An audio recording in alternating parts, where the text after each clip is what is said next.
മുഖ്യമന്ത്രി ക്ഷണിച്ച അത്താഴ വിരുന്നിന് ഗവർണർമാർ നോ പറഞ്ഞു. ഇന്നലെ മാധ്യമങ്ങൾ ആഘോഷിച്ച നട്ടാൽ കുരുക്കാത്ത പച്ച നുണ. മുഖ്യമന്ത്രി പിണറായി വിജയന്റെ അത്താഴ വിരുന്നിൽ നിന്ന് പിന്മാറി ഗവർണർമാർ. കേരള, ബംഗാൾ, ഗോവ ഗവർണർമാരെയാണ് മുഖ്യമന്ത്രി ക്ഷണിച്ചിരുന്നത്. അത്താഴ വിരുന്നിൽ പങ്കെടുത്താൽ തെറ്റായ വ്യാഖ്യാനങ്ങൾക്ക് ഇടം നൽകുമെന്ന് ഗവർണർമാർ വിലയിരുത്തിയെന്ന് സൂചന. ഇന്ന് ക്ലിഫ് ഹൗസിൽ വെച്ചായിരുന്നു പരിപാടി തീരുമാനിച്ചിരുന്നത്. എവിടെ നിന്ന് എങ്ങനെയാണ് ഇങ്ങനെ ഒരു വ്യാജ വാർത്ത ഉൽപ്പാദിപ്പിച്ചെടുത്തത് എന്നതിനെ സംബന്ധിച്ച് അന്വേഷണം നടത്തേണ്ടതുണ്ട്. കാര്യം, മുഖ്യമന്ത്രി കഴിഞ്ഞ ദിവസം തിരുവനന്തപുരത്തില്ല. ഒരു മുഖ്യമന്ത്രിയുടെ ഔദ്യോഗിക പരിപാടികൾ നിശ്ചയിക്കുന്നത് അന്ന് രാവിലെയല്ല, മുൻകൂട്ടിയാണ്. ഓരോ ദിവസത്തെയും പരിപാടികൾ മുൻകൂട്ടി നിശ്ചയിച്ച് അത് ചാർട്ട് ചെയ്യപ്പെടുന്നതാണ്.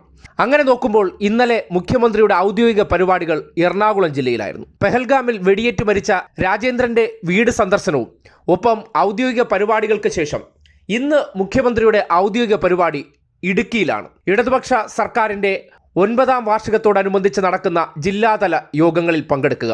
അതിൻ്റെ ഭാഗമായി എറണാകുളത്ത് നിന്ന് നേരെ 6 മണിക്കൂർ യാത്രയുള്ളതുകൊണ്ട് തന്നെ നേരെ ഇടുക്കിയിലേക്ക് തിരിക്കുകയായിരുന്നു. മുഖ്യമന്ത്രി തലസ്ഥാനത്തേയില്ല. അങ്ങനെയുള്ള ദിവസം മുഖ്യമന്ത്രി 3 ഗവർണർമാരെ ക്ലിഫ് ഹൗസിലേക്ക് ഔദ്യോഗികമായി വിരുന്നിന് ക്ഷണിച്ചു എന്നുള്ളതായിരുന്നു വാർത്ത.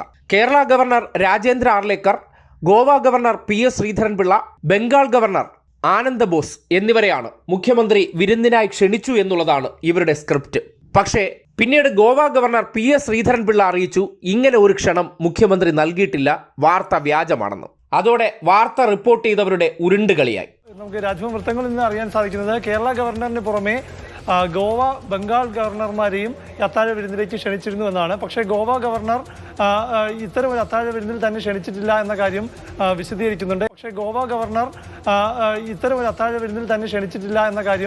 വിശദീകരിക്കുന്നുണ്ട്.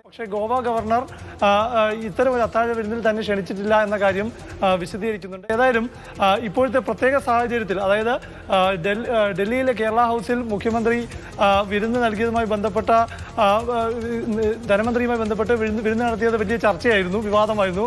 മാത്രമല്ല, ഇപ്പോൾ മുഖ്യമന്ത്രിയുടെ മകളുമായി ബന്ധപ്പെട്ട കേസ്, അതുമായി ബന്ധപ്പെട്ട വിവാദങ്ങളൊക്കെ നിൽക്കുമ്പോൾ ഇത്തരമൊരു അത്താഴ വിരുന്ന് മുഖ്യമന്ത്രി നൽകുമ്പോൾ അതിൽ ഗവർണർ പങ്കെടുത്താൽ തെറ്റായ വ്യാഖ്യാനം. പ്രശാന്ത് ഇടപെടുകയാണ്. എന്തായാലും വിരുന്നിൽ പങ്കെടുക്കുന്നത് മറ്റു ചില വിലയിരുത്തലുകൾക്ക് കാരണമാകുമെന്നുള്ള കാര്യം പറഞ്ഞുകൊണ്ടാണ് ഇപ്പോൾ ഗവർണർ ഈ അത്താഴ വിരുന്നിൽ നിന്ന് പിന്മാറിയിരിക്കുന്നത്. ഇതിന്റെ പേര് മാധ്യമ പ്രവർത്തനമെന്നാണോ അതോ മാധ്യമ വ്യഭിചാരമെന്നാണോ? മുഖ്യമന്ത്രിയുടെ മകളുമായി ബന്ധപ്പെട്ട ഒരു വ്യാജ വാർത്ത SFIO കുറ്റപത്രം എന്ന പേരിൽ അവതരിപ്പിച്ചതിന് ശേഷം അതിനെ കണക്ട് ചെയ്യാനും അതിനെ കത്തിക്കാനും വേണ്ടി ഏതോ ഒരു അജ്ഞാത കേന്ദ്രത്തിൽ നിന്ന് മുഖ്യമന്ത്രി പോലും അറിയാത്ത ഒരു അത്താഴ വിരുന്നിന്റെ കഥ പുറത്തേക്ക് വരികയാണ്. അതിനുശേഷം ഗവർണർമാർ ഈ ക്ഷണം നിരസിച്ചു എന്നും ഇവർ അങ്ങ് സൃഷ്ടിക്കുകയാണ്. ഇങ്ങനെ ഒരു വിരുന്നിന് ക്ഷണിച്ചിട്ടില്ല, അങ്ങനെ ഒരു വിരുന്നിനെക്കുറിച്ച് മുഖ്യമന്ത്രിക്ക് അറിവില്ല. എറണാകുളത്ത് അന്നത്തെ ദിവസം വേറെ പരിപാടിയിൽ പങ്കെടുക്കാൻ പോയ മുഖ്യമന്ത്രിയുടെ ക്ലിഫ് ഹൗസിലെ വിരുന്നിന്റെ ക്ഷണം ഗവർണർ നിരസിച്ചു അത്രേ. ആ വാർത്ത ചെയ്തവന്റെ കടവായിലെ പല്ല് പിന്നെ അവശേഷിക്കേണ്ടതുണ്ടോ എന്നുള്ളതാണ് സാമാന്യമായി ചോദിക്കേണ്ട കാര്യം. ഇടതുപക്ഷ വിരുദ്ധ വാർത്ത സൃഷ്ടിക്കാൻ വേണ്ടി നിയോഗിച്ചിരിക്കുന്ന സംഘപരിവാർ കോൺഗ്രസ് ചാവേറുകൾ ചേർന്ന് നിർമ്മിച്ചെടുത്ത വ്യാജ വാർത്ത കേരളത്തിൽ മാധ്യമ പ്രവർത്തനം എന്ന പേരിൽ ചില വാർത്താക്കടകൾ തുറന്നുവെച്ച് ചെയ്തുകൊണ്ടിരിക്കുന്ന നെറുകെട്ട പ്രവർത്തനമാണ്. ഒരു വാർത്ത കിട്ടുമ്പോൾ അതിനെ സംബന്ധിച്ച് ഔദ്യോഗികമായി സ്ഥിരീകരിക്കാതെ അത് കൊടുത്തത് സംഘപരിവാർ ആണെങ്കിൽ, അല്ലെങ്കിൽ സംഘപരിവാർ മുതലാളി ഇട്ടുകൊടുക്കുന്ന എച്ചിൽ കഷ്ണം വാർത്ത പോലെ എടുത്ത് അവതരിപ്പിച്ചിട്ട് അതിൻ്റെ പടിപറ്റി ജീവിക്കുന്നവരാണ് കേരളത്തിലെ മാപ്രകളെന്ന് തെളിയിക്കുന്ന സാഹചര്യമാണ്. അല്ലെങ്കിൽ മുഖ്യമന്ത്രി സ്ഥലത്ത് പോലും ഇല്ലാത്ത ദിവസം മുഖ്യമന്ത്രി വിരുന്നിന് ക്ഷണിച്ചു എന്നുള്ള ഒരു സാമാന്യ യുക്തി പോലും ഇല്ലാത്ത വാർത്ത റിപ്പോർട്ട് ചെയ്യപ്പെട്ടിട്ടുണ്ടെങ്കിൽ കേരളത്തിലെ മാധ്യമ പ്രവർത്തനം ഇപ്പോൾ എന്ത് വഴിക്കാണ് നടക്കുന്നത് എന്നതിനെ സംബന്ധിച്ച് കൃത്യമായി വിലയിരുത്താവുന്നതാണ്. സംഘപരിവാർ കേന്ദ്രങ്ങൾ സൃഷ്ടിക്കുന്നത് എന്തും അത് ക്രോസ് ചെക്ക് ചെയ്യപ്പെടാതെ, അതിനെ സംബന്ധിച്ച് ഒരു പരിശോധനയും നടത്താതെ വാർത്ത എന്ന പേരിൽ ആൾക്കാരെ തെറ്റിദ്ധരിപ്പിക്കാൻ അങ്ങ് പ്രചരിപ്പിക്കുക. SFIOയുടെ കുറ്റപത്രത്തിന് പിന്നാലെ മുഖ്യമന്ത്രി ഈ കേസ് ഒത്തുതീർപ്പാക്കുക എന്നൊരു കഥയുണ്ടാക്കാൻ വേണ്ടി ഇല്ലാത്ത ഒരു വിരുന്ന് ഉണ്ട് എന്നും ആ വിരുന്ന് നോ പറഞ്ഞു ഗവർണർമാർ എന്ന നിലയ്ക്കൊക്കെ വാർത്താ കച്ചവടം നടത്തുമ്പോൾ വ്യക്തികളെ കേന്ദ്രീകരിച്ച് എങ്ങനെയാണ് വ്യാജ വാർത്തകൾ നിർമ്മിക്കുന്നതെന്നും ആ പണി ചെയ്യുന്നവന്മാരെയൊക്കെ പിന്നെയും മാധ്യമപ്രവർത്തകർ എന്ന പേരിലൊക്കെ വിളിച്ചു വരുത്തി മാധ്യമ റിപ്പോർട്ടിംഗ് എന്ന പേരിലൊക്കെ ഇരുത്തേണ്ടതുണ്ടോ എന്നുകൂടി സർക്കാർ ആലോചിക്കേണ്ട സന്ദർഭമാണ്.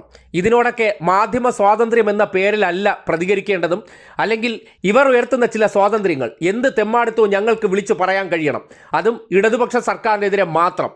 അതിനുള്ള സ്വാതന്ത്ര്യമാണ് ഞങ്ങളുടെ മാധ്യമ സ്വാതന്ത്ര്യം.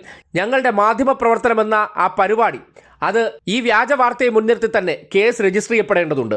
യാതൊരു അടിസ്ഥാനവുമില്ലാതെ ഒരു ദിവസം മുഴുവൻ ഇത് കേട്ടവർ തെറ്റിദ്ധരിച്ചിരിക്കുകയാണ്. മുഖ്യമന്ത്രി അത്താഴ വിരുന്നിനെ ക്ഷണിച്ച് അവരെ എന്തോ ക്യാൻവാസ് ചെയ്യാൻ ശ്രമിച്ചു എന്ന തരത്തിൽ ജനങ്ങൾക്കിടയിലേക്ക് അടിസ്ഥാനമില്ലാത്ത കാര്യങ്ങൾ എത്തിക്കുന്നതിൻ്റെ ഒരു നേർ സാക്ഷ്യമായി ഇത് മാറിയിട്ടുണ്ട്.